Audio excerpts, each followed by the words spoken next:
Welcome back to Blumira Briefings, your weekly download of the top headlines and trends for your security practice.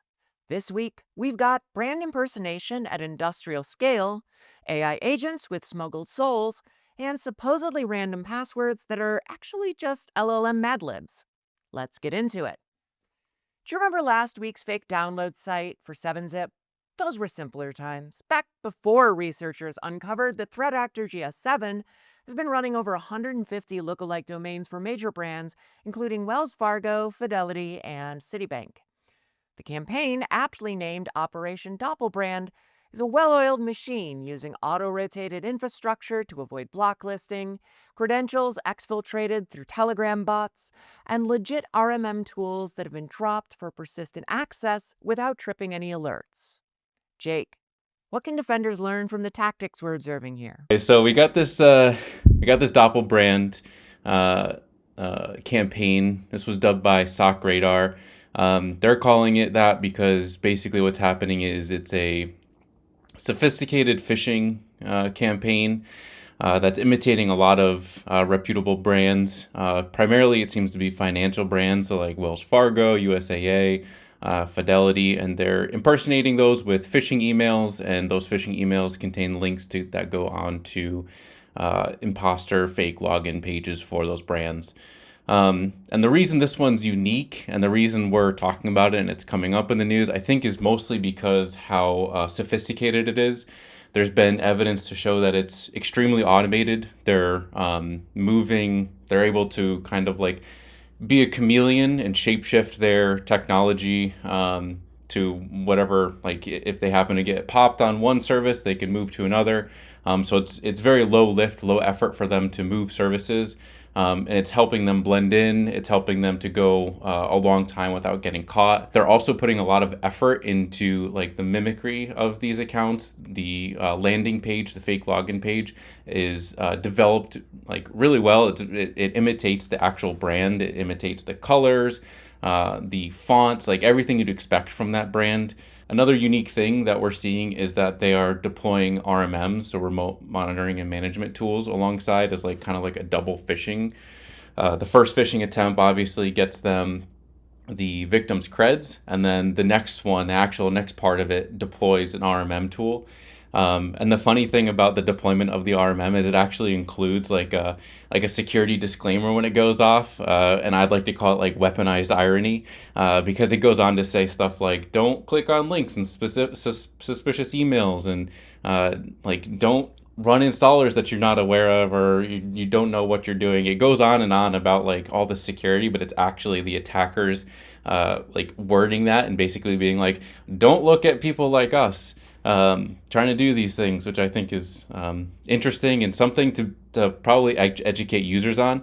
I think a lot of that check, we put a lot of faith in messages like those, and it's like, well, if they're saying it, then they can't be the bad guys. I think I say this just about every week, but your best bet is just to learn how to spot the fish. A lot of these attacks, I mean, any of these attacks can't be successful without a successful fish. So if we can just educate and like kind of get the whole community understanding that these attackers are getting better and better, we just have to raise that level of scrutiny.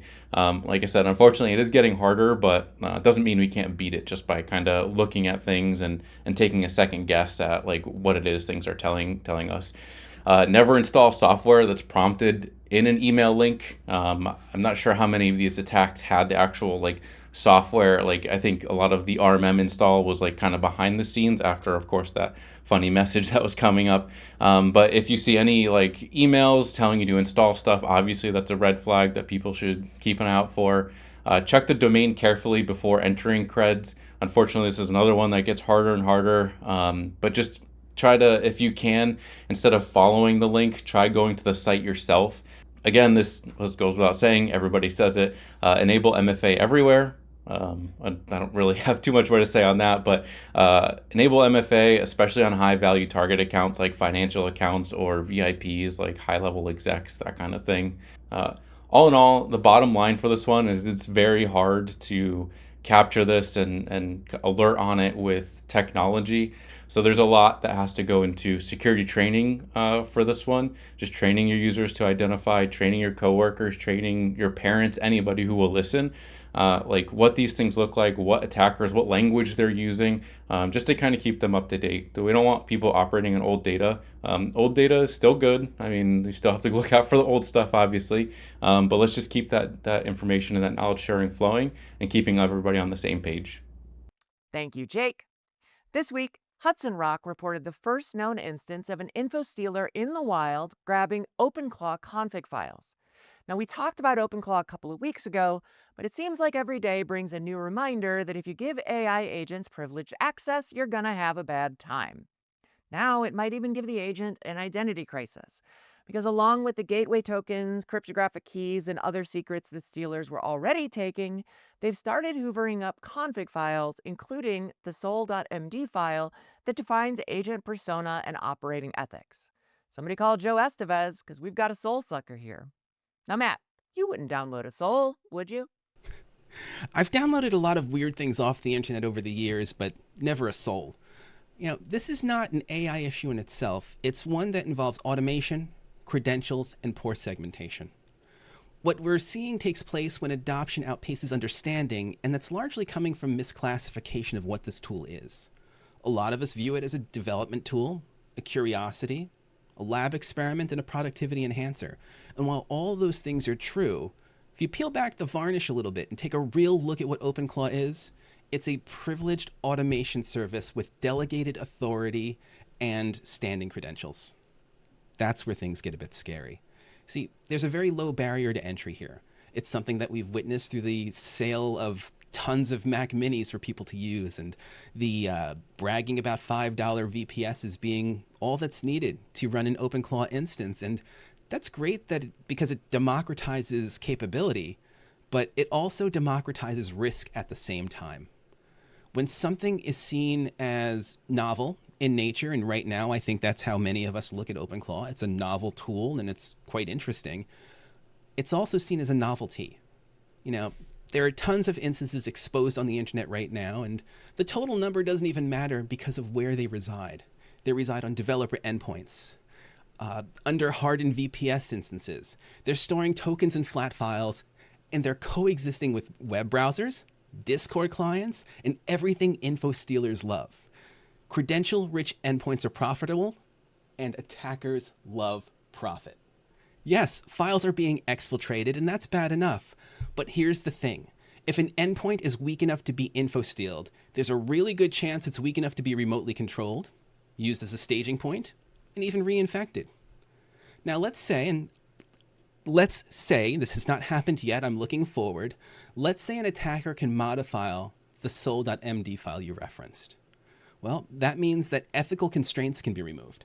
Decision logic can be altered in favor of an attacker.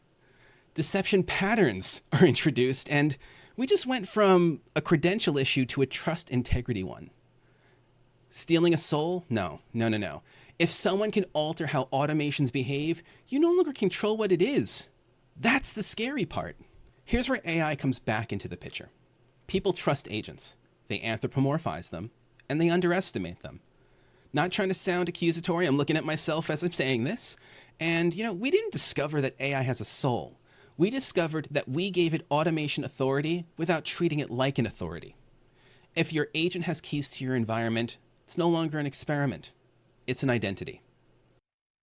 Finally, let's talk about the problems of predictable randomness.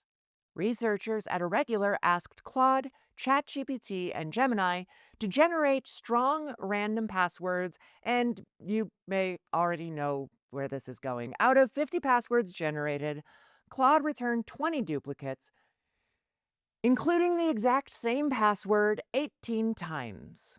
Now, it would seem intuitive that asking for random passwords from a model that relies on weighting the most frequently used patterns would be counterproductive, and yet these patterns are already showing up in code on GitHub.